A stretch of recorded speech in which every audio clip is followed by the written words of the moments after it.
So I found out that there was going to be a documentary called Behind the Curve. I got a call from the producer, Daniel Clark, and he asked if he could film my upcoming experiment. They were going to be pro-flat Earth, that they weren't going to try and make us look bad, or they weren't going to try and make this movement seem silly. They were on our side, but what ultimately happened was they misrepresented an experiment I did.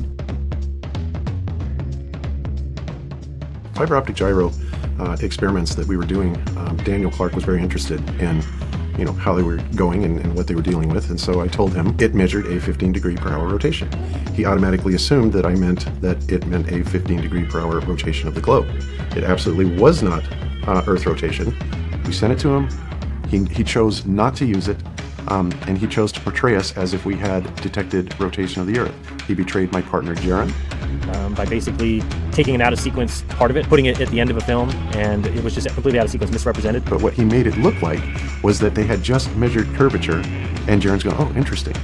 Absolutely deceitful, despicable behavior, Daniel. What we did is, in Colorado, we went to a place called Pikes Peak, and Pikes Peak is 14,125 feet in elevation. We got that measurement, okay, and then what we did is we went due east, down to the plains of Colorado, and about a 10,000 foot elevation drop. And we did another measurement. When we did that, we got a more than 1 degree variance on that rotational rate. And that right there puts an end to the debate, the dispute about what we measured.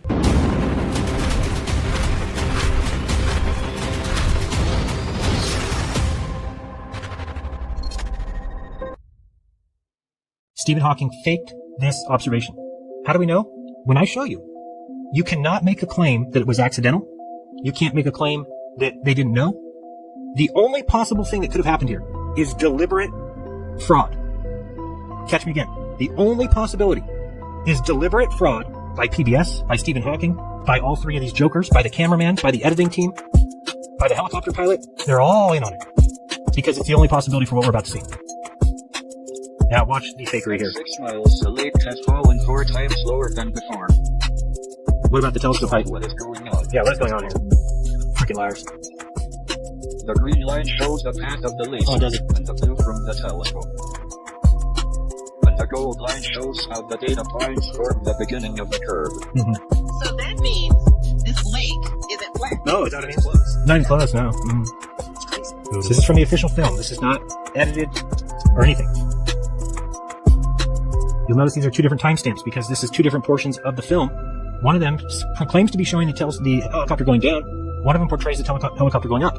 But we've got a problem. How would it be that the water is identical in both scenes? Ladies and gentlemen, it can mean nothing else than they have used chroma keying, they have used layering, somehow to fake a helicopter behind this body of water. This is not an editing mistake. This is nothing but all-out fraud. Look at the water. The helicopter here is about to descend below the horizon. How is it possible that we're looking at the same water, yet there's a helicopter in this scene, but not in this scene? It means that it's faked, not accidental. And the helicopter here is about to crest the horizon and enter our line of sight. The waves of the lake in both scenes are identical, and the helicopter is not. The waves are identical. There is no arguing that. Go ahead and debate me that this was not faked by Stephen Hawking. And genius. The same bird flies the same path in both scenes. We've got a bird here, These are trick photography. helicopter here, no here. Recordings. They're not real. They're not real. Nobody's going to stand up and speak out against a so-called scientific enterprise teaching children, coming across with some air of respectability, some air of correctness, and yet they have completely frauded. If a know-nothing flat earther did this, who had 100 views and 100 subs on YouTube, the globe community would lose their freaking mind. He's faking it! It's not real, it's fake! But when this happens, then we go. It's just PBS, just Stephen Hawking cares. The volunteers don't know it. I've asked 3 ordinary people, so with the help of a few ordinary people. It worked. I'm not a scientist, and to be able to just do that off a whim, and it just came to me, that was incredible. My name is Kat Bobineau, and I am a scientist. And just so people know, because I've had people write me and say, well, maybe she became a scientist after. No. This video is from several years before this video. And this was not filmed 2 years early. You can look up when it was filmed. And this was definitely before. I admire Bill Nye the Science Guy, Carl Sagan, for the work he did with Cosmos, and Dr. Neil deGrasse Tyson for his continual work with the Cosmos Show, Dr. Stephen Hawking with his perseverance and teaching us physics and all about the universe. I'm Kat Bobineau, and I am a scientist. I'm not a scientist. So if you're wondering why there's flat earthers, it's because you've had opportunities to actually show things like real science would do. And instead you chose to fake it. Can you imagine being PBS? We're going to put up a f***ing television program about how we know the shape of the earth, and to show people we're going to fake experiments. It's baffling to me.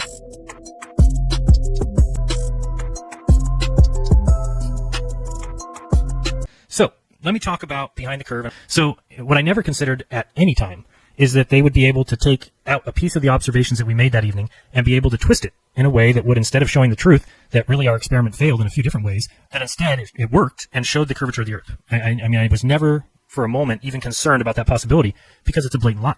And, how convenient for Daniel and Caroline that now that the movie is done and now that they have blatantly lied about my experiment, that all of a sudden they have to go back on their word and not allow me to have the other footage. So what I was getting at before is when I spoke to them after that final experiment, I said, hey, can I get some footage? Because if people remember, I did a couple lead-up videos to the fact that we were going to do this observation, told my subscribers, told my channel about it. Then we went out and did the observation, and then I went back and asked them, hey, can I have some of that footage so that I can show people the observations that we made and that we were out at the canal and this and that? And they said, oh, you know what, we're really sorry, but until we sell the movie, we don't know who we're going to sell it to. And until we sell the movie, we can't give out any of the footage. I said, well, how long is that going to take? And they said, we don't know. It could be 6 months, could be a year. Well, this is what happened. The next thing that I hear is when they finally, sell the movie. I think I heard that it was going to come out on iTunes or whatever. Then I contacted them and said, hey, can I get that footage now? It's a year later, and you guys told me I could have it. And they said, oh, we're so sorry. The contractual obligations that are part of the selling of the movie say that we can't give out any of the other footage. So at this point, now I'm upset. So I was upset and said, man, how could they go back on their word and say now I can't have this footage? Well, when I finally saw the film, that's when I realized, oh, now I see why you won't let me have any of the footage, because the footage that you have, the additional footage, would prove exactly what I've said or what I will say in this movie, which is that they pulled an out-of-sequence, small little observation from the middle of everything and placed it at the end of their movie as if it proved something.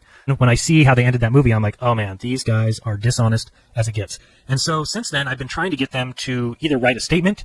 We've gone back and forth in emails, and I'll actually read you an email that I sent to them when we get back from break. And then also it's basically the email of me asking them to make the statement that I give them. So I give them a statement. They refuse. They say they're not going to read that statement. And then they finally write back their official statement. And again, when I read these both, so you'll hear my statement and then you'll hear theirs, you'll see the problem. That, number one, they won't dare mention that they promised to give me any of the footage, even though they actually did.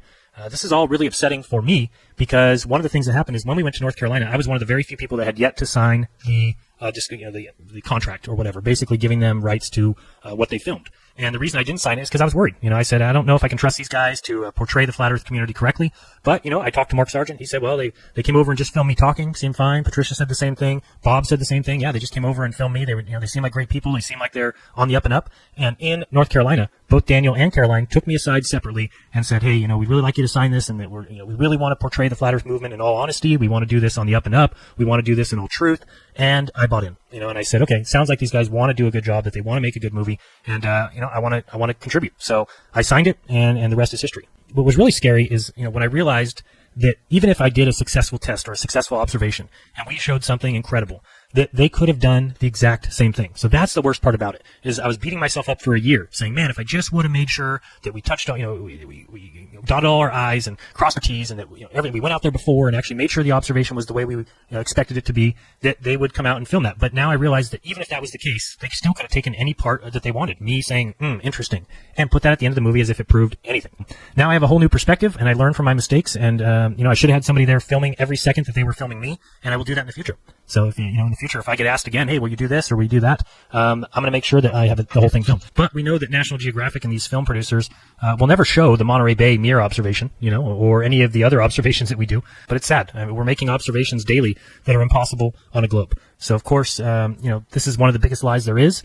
And we're never going to be taken seriously. And I think that's, this is why it's so upsetting that this divides the community, is I've seen so many people, even in the flat earth community, saying, oh, Globebusters is shills and Jaren's a shill, and they got paid for being in this documentary. Just a whole bunch of nonsense, and it makes you guys look bad because it's completely untrue. Flat earth is never going to be taken seriously because it is the ultimate deception. We've all been taught from the tiniest of ages that, flat earth is ridiculous. In commercials, you see the boat going over the edge. We were all taught about, people thought it was flat because they thought that if you just kept sailing that way that you'd fall off the edge. And then good old Columbus came along and said, well, maybe it's a globe. And they went, sailing, and then they came back and people realized that it was a globe. It's just such nonsense. Anyway, the only thing that they can do is ridicule us and make fun of flat Earth and misrepresent any observation and keep showing Neil deGrasse making an ass of himself, keep showing Bill Nye saying the same things over and over again, and all these websites that come out with the top 10 reasons that you know flat Earth is false, and they keep going back to these same observations that we've now debunked, like boats going over the curve and things that just aren't true. The ring laser gyro and similar Sagnac effect light instruments are by far some of the best evidence for a flat and stationary Earth. Most people you have heard on the subject do not understand the results of the Sagnac light instruments, which many blind people even believe that these experiments prove the heliocentric globe model. This couldn't be further from the truth, and is probably the reason that the mainstream science has never made a big deal about these experiments in order to prove their models. It has been known since the early 1900s with the Michelson-Morley and Michelson-Gale experiments, and then later the Sagnac experiments with the laser gyros, that we can pick up roughly a rotation of 15 degrees per hour between the movement of light and one's position on the Earth. This does not prove, however, that the Earth is moving. All it proves is that light moves at 15 degrees per hour relative to our position on Earth. There was always great debate as to whether a medium existed of which light travelled through, which limited the speed of light, of which this medium was called the ether.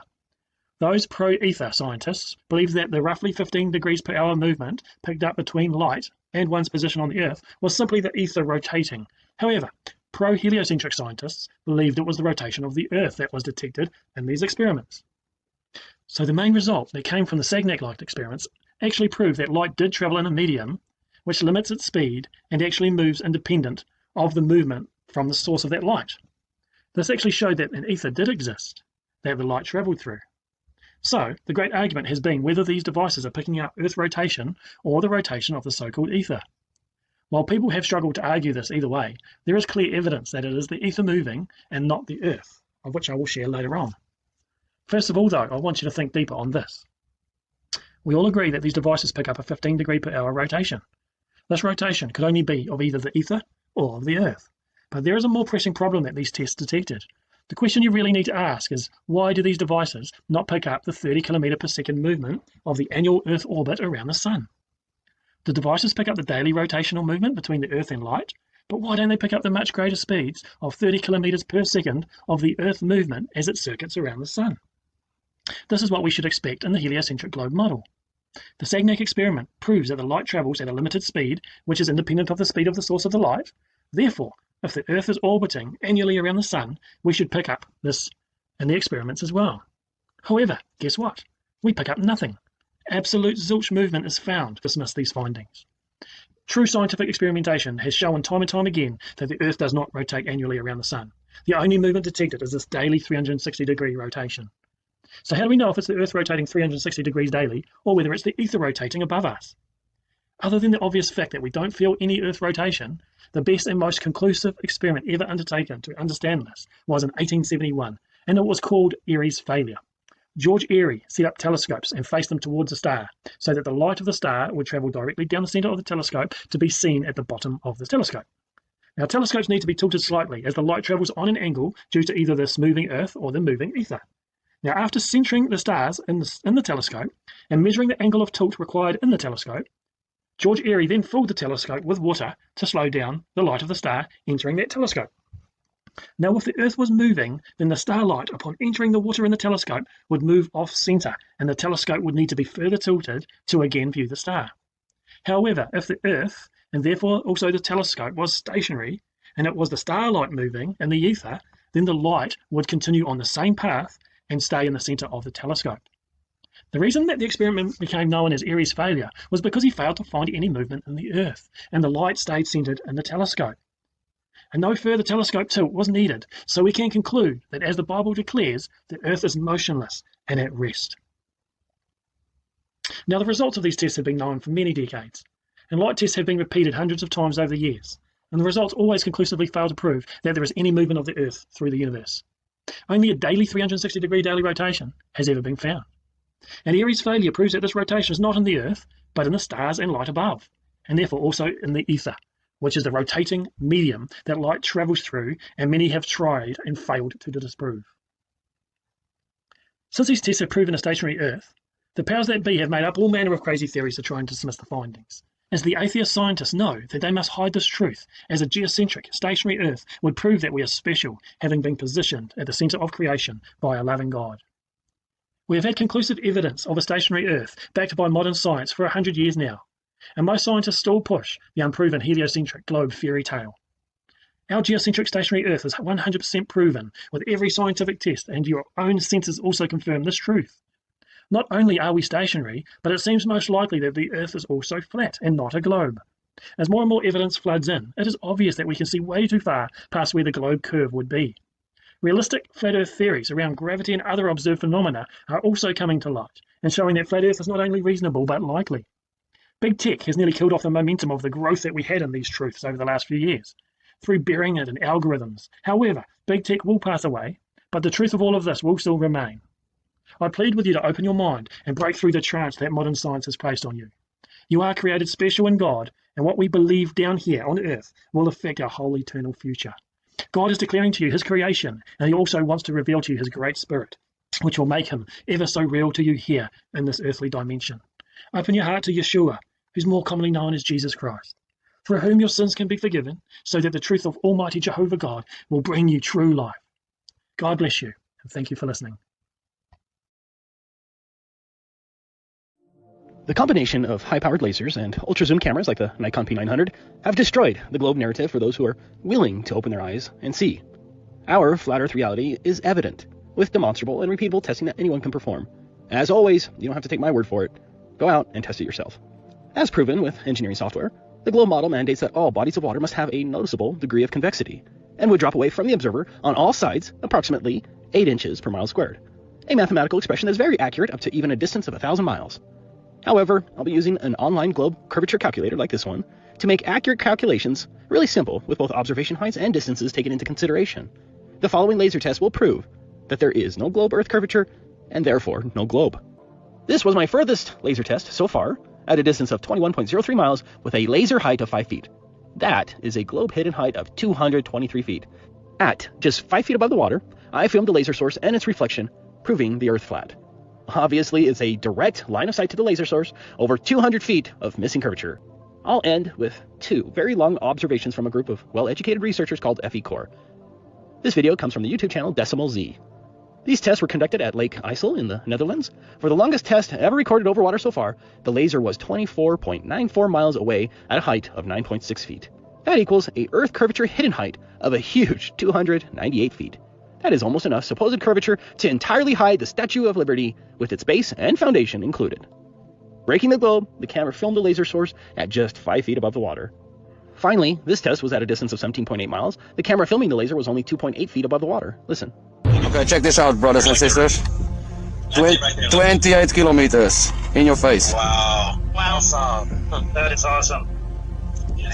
My camera is 85 centimeters above sea level. Look at that. That's amazing. You can see it reflecting off the lake water. Yeah. That's astounding. That's the nail in the coffin. Yes, it is. Oh, this is so great, but it's really awesome. Any intelligent person who loves truth can reasonably perform these laser tests. The conclusion is clear. Regardless of the location, flat Earth is our reality. Of course, you can believe in omitted photoshopped cartoon images as your reality. It is photoshopped, but it's has to be. You can believe in silly-looking space models and hope they're real. You can believe in Freemason astronauts dangling from wires and astronauts swimming in pools when they're supposed to be in space. You can believe in the ridiculous moon landings that supposedly took place 50 years ago, even though you can see the obvious 1960s movie set backdrops. You can continue to believe in computer graphics and fake images as your reality, and you can certainly live in your globe illusion. As for me, I seek the truth, not imaginary narratives, regardless of popularity. Flat Earth is a wonderful, fundamental paradigm shift that will awaken your soul, but it's up to you whether you'll accept the truth.